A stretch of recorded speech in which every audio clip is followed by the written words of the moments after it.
But let me tell you one more thing also, that most of the people who are successful in whichever field, whether good, bad, ugly, all of them who are celebrities, good, bad, ugly, whether they are film stars or whether they are businessmen, whether they are the richest billionaires, or whether they are good social workers, or whether they are good Islamic speakers or religious speakers, all of them, most of them, almost all, they are very hardworking and they sleepless.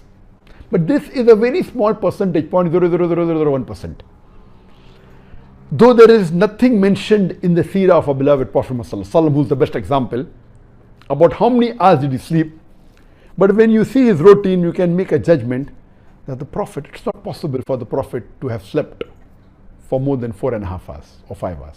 So according to my study, he may have slept most of the time between 3 to 4.5, 5 hours. To sleep more than 4.5 hours is difficult because it says that the Prophet prayed tahajjud, he prayed qiyamul layl for 1/3 of the night. So if you calculate all these things, and then even if he sleeps early immediately after Isha having food, the time of sleep that are calculated depending upon the season can maximum stretch to about 4 to 5.5 hours, and minimum can be lesser than that. So I assume that the Prophet slept between 3 to 4.5 hours, but please let me tell you, there is no seerah that mentions this. It is my own research. Prophet slept less because, you know, my wife always tells me that the Quran says that the night has been made for you to sleep. So it is sunnah to sleep and you should sleep. But then I quote the verse of the Quran that blessed are those people and those who attain felicity in the Jannah, those who sacrifice their bed for the sake of Allah. So it is both. Of course, sleeping is better.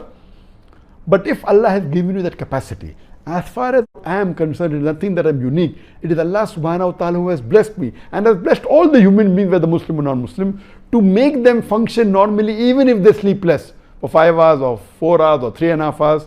It is a blessing from Allah subhanahu wa ta'ala. And most of the top scholars and the fuqaha, and we know from the history that they slept very little. And I also sleep less. It is a blessing from Allah subhanahu wa ta'ala. But if you feel headache, please do not. It does more damage to your health than good. You may stay awake in the night and sleep less. The productivity of those hours that you are aware is 50% or 25%. Better sleep well and do better productivity is 4 times more than normal when you're feeling sleepy, or twice. My request to you is please don't try and sleep less. It's better that you sleep. What's the requirement? If Allah has given you the capacity like what Allah has given to me, and then you do, it's no problem.